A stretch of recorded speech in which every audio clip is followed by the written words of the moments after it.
छत्तीसगढ़ सत्ता परिवर्तन के बाद भी शराब और अपराध का मुद्दा समाप्त होने का नाम नहीं ले रहा है। ताजा मामला विधानसभा के बजट सत्र के दौरान शराब से कम राजस्व और देर रात तक शराब परोसने का आया, जहां मंगलवार को प्रश्नकाल के दौरान रायपुर के वीआईपी रोड में शराबखोरी और गोलीकांड का मामला भी उठा। भाजपा विधायक धर्मलाल कौशिक ने ऑनलाइन शराब बिक्री से कम राजस्व का मामला उठाया, जिस पर लिखित जवाब में ये आया कि साल 2021-22 में 52 करोड़ 27 लाख और साल 2022-23 में केवल 24 लाख ऑनलाइन शराब बिक्री से मिला है, जिसकी जांच की मांग पर मुख्यमंत्री ने हामी भरते हुए जांच कराने की बात कही। तो वहीं देर रात तक शराब परोसने के मामले में भी मुख्यमंत्री ने निर्देशों का कड़ाई से पालन करने की बात कही। मामले को लेकर विपक्ष ने सरकार को आड़े हाथों लेते हुए कहा कि अगर कोई गड़बड़ी हुई है तो 5 साल के पहले की भी जांच होनी चाहिए। 22-23 में मात्र 24 लाख, तो आखिर अंतर की राशि कहां गई और इस अंतर की राशि किसके पास है? क्या इसमें बड़ा घोटाला हुआ, क्या और कुछ कारण है? ये अंतर की राशि की जांच होनी चाहिए कि वो राशि कहां गई। तो इस संबंध में माननीय मुख्यमंत्री जी से हमने प्रश्न किया कि इसकी जांच कराएंगे क्या, और जांच करा करके कि जो इसमें जो दोषी है फिर उनके ऊपर कार्रवाई हो। तो मुख्यमंत्री जी ने यह स्वीकार किया है कि जो अंतर की राशि है उसकी समुचित रूप से जांच की जाएगी। जरूर, अगर पूर्ववर्ती सरकार ने कुछ किया है तो उसमें जरूर इसमें जांच हो। हम तो बोलते हैं 5 साल क्या, 5 साल के बाद पहले का भी जांच होना चाहिए। उसमें जो राशन कार्ड में जो घोटाला हुआ है वो जांच होना चाहिए। उन्होंने जो पीएमटी में कितने बार पीएमटी के क्वेश्चन आउट हुए हैं, ये सबको बात रखे ना। जांच तो हम तो बोलते हैं निष्पक्ष जांच हो, और हमारी जो पूर्ववर्ती सरकार का जितना भी जांच कराना चाहे निष्पक्ष जांच करवाए, हम उसके लिए तैयार हैं। वहीं शराब और देर रात तक शराब परोसने के मामले में विपक्ष के तीखे तेवर पर संसदीय कार्य मंत्री ब्रजमोहन अग्रवाल ने कहा कि मैंने कहा था कांग्रेस सरकार के काले कारनामे उजागर होंगे। कांग्रेस सरकार ने किस प्रकार से छत्तीसगढ़ को लूटा है, वहीं ये भी कहा कि कांग्रेस की सरकार ने छत्तीसगढ़ के लोगों के साथ धोखा और विश्वासघात किया है, छत्तीसगढ़ के खजाने के साथ चोरी डकैती की है। तो मैंने कहा था कि कांग्रेस सरकार के काले कारनामे उजागर होंगे, और रोज आप देख रहे हैं कि किसी न किसी प्रश्न में, किसी न किसी ध्यानाकर्षण में कांग्रेस सरकार ने किस प्रकार से छत्तीसगढ़ को लूटा है, छत्तीसगढ़ के खजाने में कैसे डकैती डाली है, ये सब बातें सामने आ रही हैं। मैं सोचता हूं ये तो छत्तीसगढ़ के लोगों के साथ में धोखा है, विश्वासघात है, और ये छत्तीसगढ़ के खजाने की चोरी और उसमें डकैती है, और उसके ऊपर में मुख्यमंत्री जी ने कार्रवाई करने का आश्वासन दिया है। पहले ही ईडी ने शराब घोटाले को पकड़ा है। छत्तीसगढ़ में शराब और कानून व्यवस्था को लेकर बीजेपी बीते 5 सालों तक राजनीति करती रही। अब सरकार में आने के बाद सियासत के विषयों को अंजाम तक पहुंचाने का काम किया जा रहा है। सरकार जिस गति से जांच पर जांच का ऐलान कर रही है, ये बताने के लिए काफी है कि लोकसभा चुनाव से ठीक पहले सरकार आक्रामक मुद्रा में आ चुकी है। Bureau report, BSTV, Chhattisgarh. नमस्कार, जवाब तो देने होगा मैं आप सभी का स्वागत है। मैं हूं डॉक्टर अवधेश मिश्रा। तो आपने देखा कि शराब, अपराध और सियासी तकरार के बीच जिम्मेदारों के क्या कुछ बोल है। दरअसल आज छत्तीसगढ़ के विधानसभा के बजट सत्र में शराब से प्राप्त होने वाले राजस्व, ऑनलाइन बिक्री के जरिए राजस्व में बड़ी जो अंतर की राशि देखने को मिली, मतलब जो बड़ा एक अंतर आया कि 2021-22 में 52 करोड़ रुपए की राजस्व वसूली की गई, तो वहीं 22-23 में महज 24 लाख की वसूली हुई। इस बात को लेकर सरकार की ओर से मुख्यमंत्री ने जांच के भी आश्वासन दिए। कहा है उन्होंने कि जांच कराई जाएगी, और इसके पीछे की कहानी मतलब ये कि शराब देर रात तक परोसने की वजह से अपराध की जो समस्या है, इसे भी लेकर सदन में आज चर्चा हुई है। इसी विषय पर चर्चा करेंगे। 3 बेहद ही खास मेहमान हमारे साथ जुड़े। पहले मेहमानों का तारुफ आपसे करा देता हूं। बीजेपी की ओर से सुनील चौधरी हैं, युवा नेता है, प्रवक्ता है। सुनील जी, आपका स्वागत है। कांग्रेस की ओर से अजय गंगवानी है, युवा नेता है, प्रवक्ता है। अजय जी, आपका स्वागत है। वरिष्ठ पत्रकार बतौर राजनीतिक विश्लेषक के शर्मा जी भी हमारे साथ है। के शर्मा जी, आपका बहुत स्वागत है। सुनील जी, मेरा पहला सवाल आपसे है कि जिन मुद्दों को बीजेपी 5 सालों तक सड़क पे सियासत के गलियारे में उठाती थी, आज सत्ता आने के बाद सदन में उन्हीं विषयों को अंजाम तक पहुंचाने की कोशिश की जा रही है। मकसद क्या है? जी, राम राम, जय जोहार, जय छत्तीसगढ़। देखिए, भारतीय जनता पार्टी की सरकार का एक ही मकसद है कि छत्तीसगढ़ के अंदर में एक भय मुक्त वातावरण, भ्रष्टाचार पर लगाम लगाना और आम नागरिकों को जो है वो सही तरीके से जीवन यापन करने का अवसर जो है वो प्रदान करना, जो कि पिछले 5 सालों में कहीं ना कहीं आप देखेंगे लूट गया था। 5 सालों में परिस्थितियां क्या थी कि अपराधी बेखौफ हो गए थे सरकार के संरक्षण में और सत्ताधारी दलों के संरक्षण में, वह अपराधी अपराध करते फिरते थे। देखिए, एक बहुत महत्वपूर्ण विषय आज विधानसभा में आया। 2021 और 22 में 52 करोड़ 27 लाख रुपए की ऑनलाइन शराब बिकी और वही जाकर के 2022-23 में 24 लाख रुपए हो गए। ये शराबबंदी का वादा करके सरकार में आए थे, शराबबंदी की बड़ी बड़ी बात करते थे, घूमते थे, साइकिल यात्रा निकालते थे, दूध बांटते थे और बोलते थे शराबबंदी करेंगे। 5 साल में कर नहीं पाए और घर घर शराब पहुंचा दिए कोरोना काल में। ये बात स्पष्ट होती है कि दवाइयां नहीं मिली, सिलेंडर नहीं मिला, पर ऑक्सीजन का सिलेंडर नहीं, पर आपको शराब मिल गई।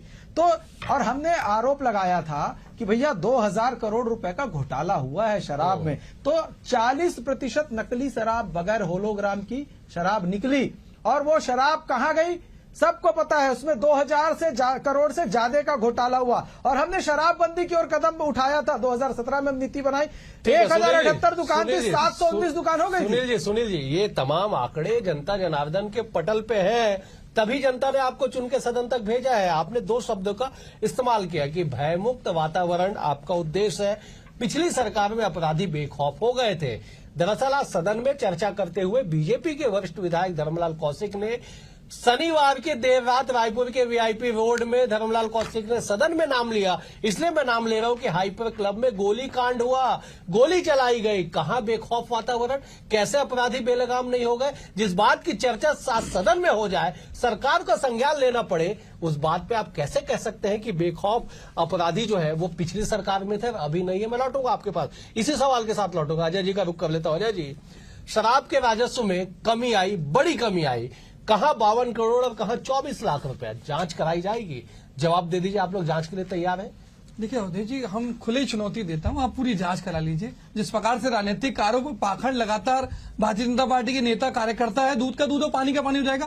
देखिए, दूसरी महत्वपूर्ण जिस पे चर्चा अपन करना चाहते हैं, मेरे मित्र सुनील चौधरी ने एक बात कही कि हमारा टारगेट है भयमुक्त वातावरण छत्तीसगढ़ की जनता को देना। छत्तीसगढ़ की जनता तो छोड़ दीजिए, राजधानी रायपुर में वीआईपी रोड जो एयरपोर्ट से नजदीक है, जहां वीआईपी लोगों की एंट्री है, इसलिए नाम ही वीआईपी रोड है, वहां पे खुलेआम गोलीबारी हो रही है। और ये पहली घटना नहीं, इसके पहले भी गोलीबारी हुई। आज देख लीजिए, परसों की घटना की बात करूं, भिलाई में एक नाबालिग बच्ची के साथ बलात्कार होता है। इनके सरकार बनते ही अपराधी जो है वो खुलेआम घूमने लगे, उनका जो हौसला है वो बुलंदी पे है। आज नक्सली घटनाएं लगातार बढ़ रही है और देखिए, चाकूबाजी करके आज स्टेशन के लड़के खुलेआम सोशल मीडिया पे वीडियो डाल के कहते हैं हम आपको देख लेंगे, और ये लगातार हो रहा है। तो ये दिख रहा है कि अभी 2 महीने सरकार को बने हुआ नहीं है, इनके राजनीतिक संरक्षण में अपराधी खुलेआम घूम रहे हैं, खुलेआम चुनौती सोशल मीडिया पे दे रहे हैं, खुलेआम गोलीबारी हो रही है, नाबालिग बच्चों का यौन शोषण हो रहा है। ये देखिए, ये चरित्र अवधेश जी ये अभी का नहीं है, 15 साल की छोटी 5 चीजों का एक उदाहरण दे दूं जो छत्तीसगढ़ जनता समझेगी। सबसे पहले रमन सिंह के ओएसडी ओपी गुप्ता लगातार नाबालिग का यौन शोषण करते रहे। क्या बिना राजनीतिक संरक्षण के संभव है?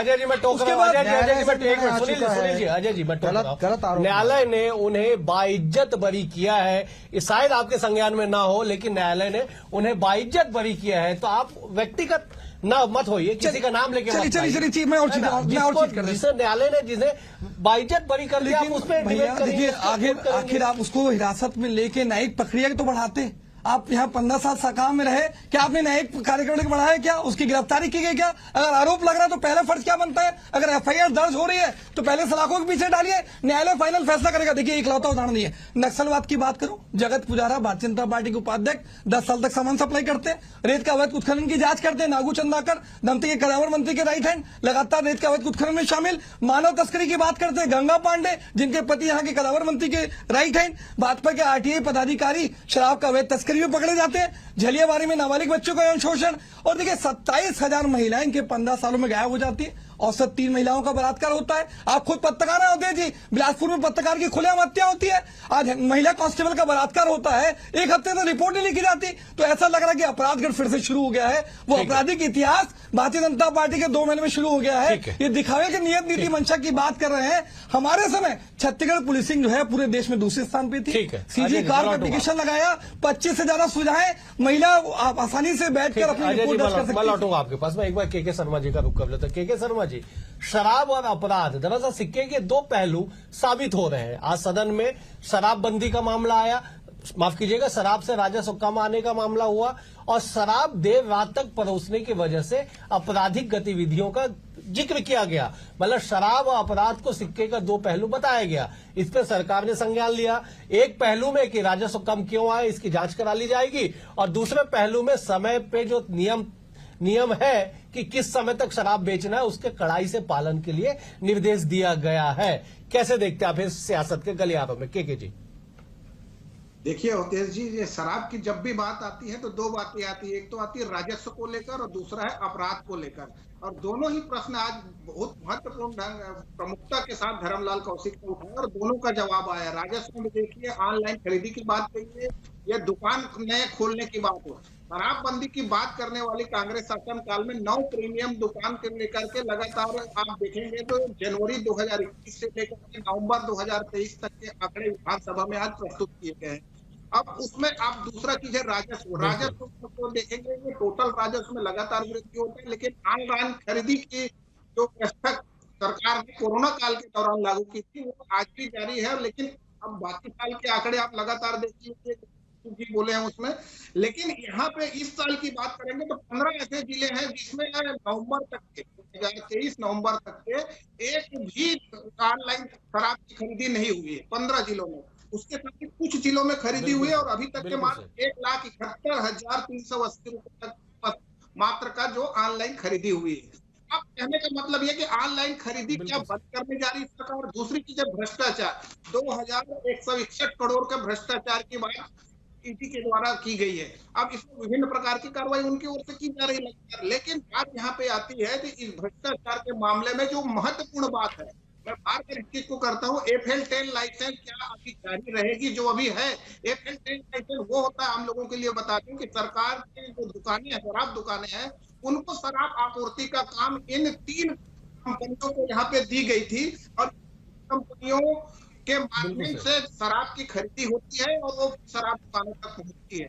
अब उसी में ही होलोग्राम का घोटाले की बात कही गई थी, जो उनमें कर्मचारियों के प्लेसमेंट की जो कंपनियां हैं उनसे साठगांठ की बात आई। तमाम प्रकार की आरोप लगा है, लोगों के बाद लगातार बात है, उसमें नहीं कहना चाहता। आज विधानसभा में जो बात आई है उसमें लगभग ये कहा जा रहा है कि 5 एजेंसियां प्लेसमेंट कंपनियां जो 3,666 मदिरा बिक्री के लिए कर्मचारियों को वहां पे नियुक्त की है। इन कर्मचारियों को आप बात करेंगे तो एक भी कंपनी जो है, एक भी जो है वो छत्तीसगढ़ की नहीं।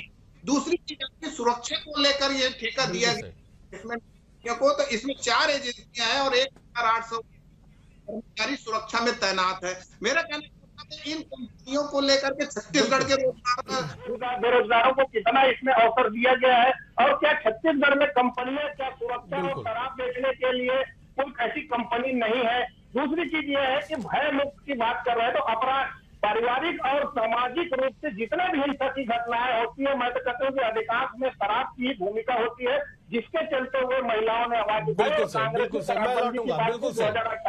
बिल्कुल लेकिन अभी की बात जो है बिल्कुल सही, शराबबंदी के मामले को लेके वो सरकार बनी, लेकिन शराबबंदी आज भी कागजों में, नारों में और राजनीतिक गलियारों में घूम रहा है। सुनील जी, भयमुक्त एक शब्द आपने इस्तेमाल किया कि अपराधी बेखौफ थे, अब भयमुक्त माहौल चाहते हैं। कैसे होगा भयमुक्त माहौल? रात 2-2 बजे तक शराब परोसी जा रही है, सुबह 3-3 बजे तक क्लब चालू है VIP रोड के, अन्य बड़े बड़े जगहों के, कैसे भयमुक्त होगा? देखिए अवधेश जी, जब से भारतीय जनता पार्टी की सरकार प्रदेश में आई है, जब से हम अपराधियों के खिलाफ लगातार कड़ी कार्रवाई कर रहे हैं, ये जो शराब परोसने वाला मामला है उसमें मुख्यमंत्री जी ने स्पष्ट रूप से कह दिया है, और आप देखे भी होंगे कि जो बड़े बड़े पुलिस के अधिकारी हैं पुलिस के अधिकारी पहुंच रहे हैं, उनको समझाइश दे रहे हैं कि समय पर बंद कर देना, नहीं तो आपका लाइसेंस निरस्त हो जाएगा, कानूनी कार्रवाई होगी, वो अलग होगी, और राजसात भी किया जाएगा। तो ये भाजपा की सरकार है, इसमें अपराधी अपराधी होता है, वो किसी दल का हो, किसी वर्ग का हो, उसमें कोई भेद नहीं है। यदि अपराधी है, उसके खिलाफ भाजपा की सरकार खड़ी है, उसको कहीं बख्शा नहीं जाएगा। देखेंगे आप कि मुंडन करके उनको घुमाया गया और उनको कानून का क्या मतलब होता है ये बताया गया, और यदि कोई घटना करेगा तो उसके घर बुलडोजर भी चलेगा। अपराध यदि कोई करेगा तो छत्तीसगढ़ में उसका उचित स्थान जेल है, वहां भेजा जाएगा उसको। तो भारतीय जनता पार्टी की सरकार है साहब, याद रखिएगा, अपराधियों को सीधी चेतावनी है, या तो सुधर जाए या तो जहां जाना है वहां जाए। छत्तीसगढ़ में ये नहीं चलने वाला है। ये कांग्रेस की सरकार नहीं है जहां 5000 से ज्यादा बलात्कार हो गए थे, बच्चियों के साथ घिनौने कृत्य किए जा रहे थे, एएसपी ऑफिस के नीचे देखेंगे आप बलात्कार की घटनाएं हो रही थी। ये भाजपा की सरकार है, और हमारे मुख्यमंत्री जी ने भी कह दिया है, और गृह मंत्री ने भी इस पर बड़ी कठोरता से निर्णय लेने के लिए कहा है कि आप करिए कार्रवाई, कोई आपको नहीं रोकेगा। ठीक है, कोई आपको नहीं रोकोगे, बिल्कुल सही बात है। अजय जी, सिक्के के दो पहलू पे फिर से मैं आ जाता हूं कि शराब अपराध, आपने शराबबंदी का वादा करके आप सत्ता तक आए, 5 साल में आपने शराबबंदी नहीं किया, सत्ता से बेदखल हो गए। वो भी एक वजह हो सकती है संभवतः कि आप लोगों ने बड़ा वादा नहीं निभाया, आप सत्ता से बेदखल हो गए। अब आप विपक्ष की भूमिका में आ चुके हैं। शराब देर रात तक परोसने के मामले में मुख्यमंत्री, गृह मंत्री ने संज्ञान ले लिया। कहा उन्होंने कि तय नियम के आगे 1 मिनट भी शराब नहीं बेची या परोसी जाएगी। कड़े निर्देश जारी किए गए हैं, लगातार बैठकों का दौर है। सुनील जी जिस बात का जिक्र करना भूल गए, उसको मैं एड ऑन कर देता हूं कि जिसने गोली चलाई और जिसके ऊपर गोली चली, उन दोनों के खिलाफ जिला बदर की कार्रवाई की तैयारी हो चुकी है। उसमें से एक पे जिला बदर के लिए फाइल भी आगे बढ़ चुकी है। ये सुनील जी को जिक्र करना था, वो नहीं कर पाए। लेकिन आपको क्या लगता है कि बतौर विपक्ष छत्तीसगढ़ में क्या सब कुछ ठीक है? शराब और अपराध को लेकर जिस तरह की बातें सदन में हो रही है, और क्या अगर शराब के राजस्व में कमी आई है तो पूर्ववर्ती कांग्रेस की सरकार ही जिम्मेदार है इसके लिए?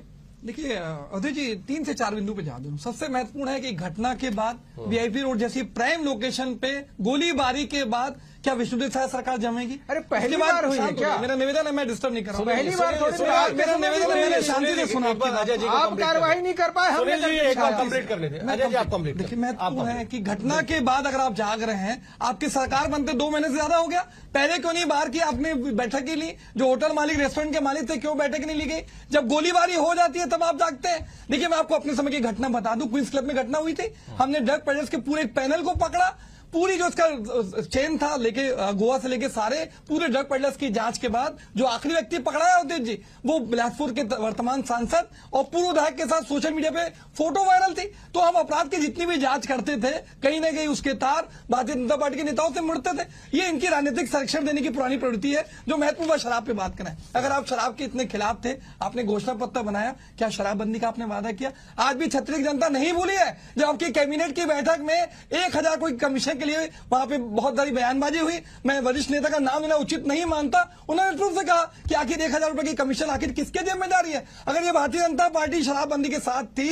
तो आपने 2016 में छत्तीसगढ़ को प्रति व्यक्ति शराब खपत में गोवा को पीछे छोड़ के पहले स्थान में पहुंचाया। आप 2003 जब सरकार में आए, रेवेन्यू तो था 400 करोड़, आपने उसको 5000 करोड़ तक पहुंचाया, 12 गुना। 137 साल पुरानी शराब की आबकारी नीति में परिवर्तन करके शराब का सरकारीकरण आपने क्यों किया? हमारी सरकार का प्रयास था, पहले चरण में 50, दूसरे चरण में 52, कुल मिलाकर 102 दुकान बंद की।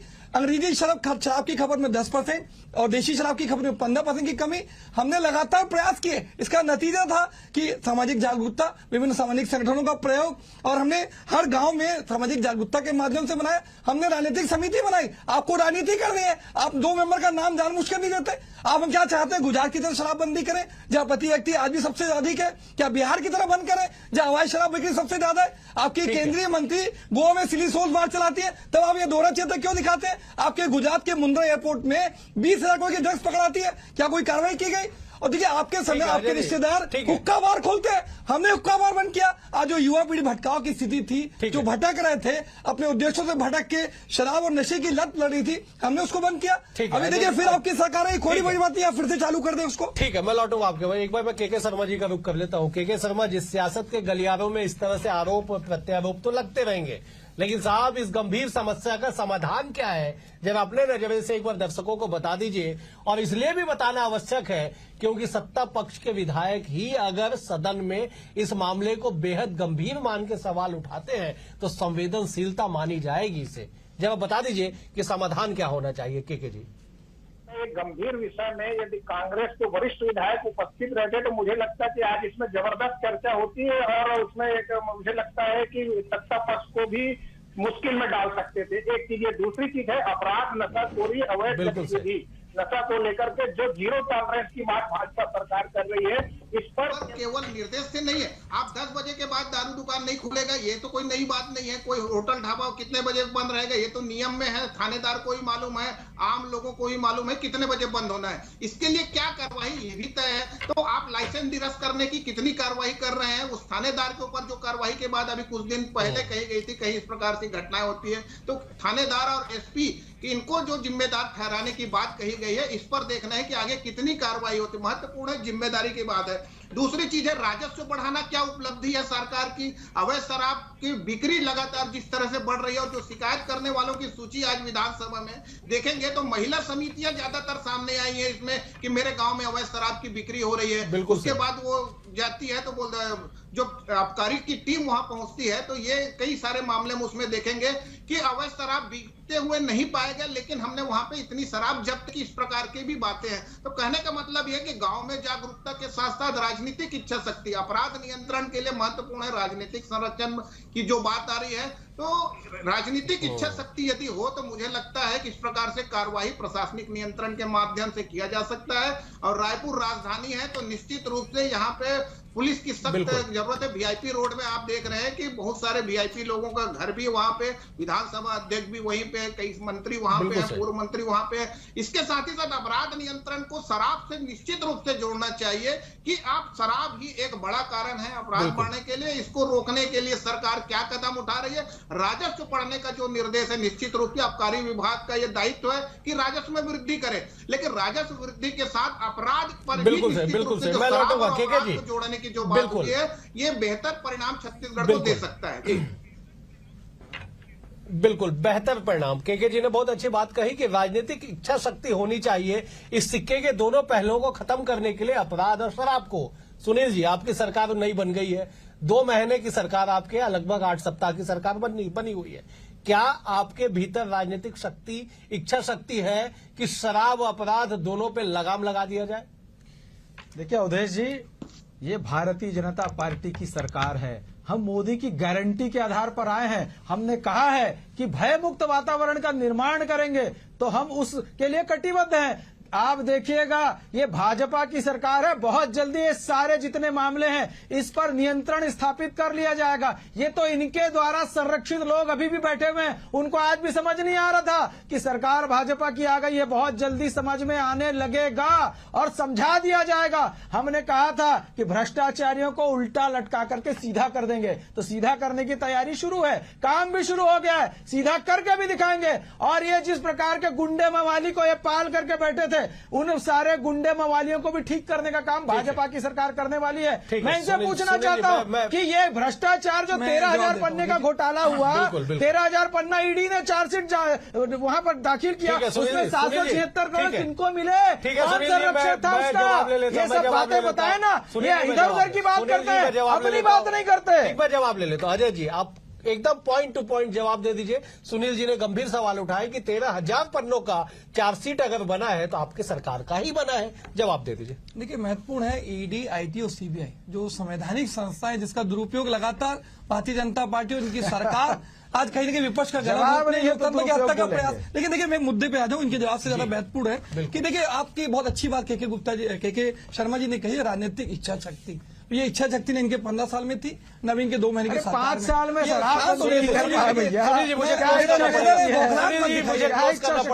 मिनट आजा जी। देखिए महत्वपूर्ण है कि इनका जो दिख रहा है ये बहानेबाजी कर रहे हैं, इनकी नियत नीति मंशा नहीं है। एनसीआरबी के आंकड़ों अनुसार हमारी सरकार के समय महिला में 10%, बच्चों से 17%, आंकड़े यहाँ पर भी ये झूठ बोलेगा क्षेत्र के आंकड़े हैं, उस सत्य की जनता समझ रही है, उसको बहानेबाजी कर रहे हैं, अपराधियों को राजनीतिक संरक्षण दे रहे हैं, आपके शासन में गोली चला रहे हैं, महिलाओं से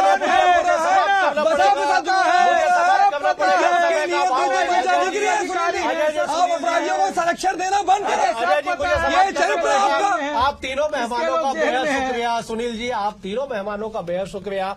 आप लोगों ने बेहद महत्वपूर्ण विषय पे बेहद ही गंभीरता से अपने अपनी पार्टी का पक्ष रखा। सुनील जी आपका शुक्रिया, अजय जी आपका शुक्रिया, केके जी आपका भी शुक्रिया। कुल मिला के ये कि जिस तरह से शराब और अपराध को लेकर लगातार चर्चाओं का दौर जारी है, न केवल पिछले 5 सालों में बल्कि नई सरकार में भी विधानसभा के सत्र में सत्ता पक्ष के द्वारा ही इस गंभीर मुद्दे पे सवाल उठा के इस बात को साबित किया गया कि वास्तविक में एक गंभीर समस्या है, जिसका हल जो के शर्मा जी ने कहा कि राजनीतिक इच्छा शक्ति के अलावा फिलहाल कुछ दिखाई पड़ता नहीं है। आज के लिए इतना ही, कल एक और विषय के साथ आपसे होगी मुलाकात। तब तक के लिए नमस्कार।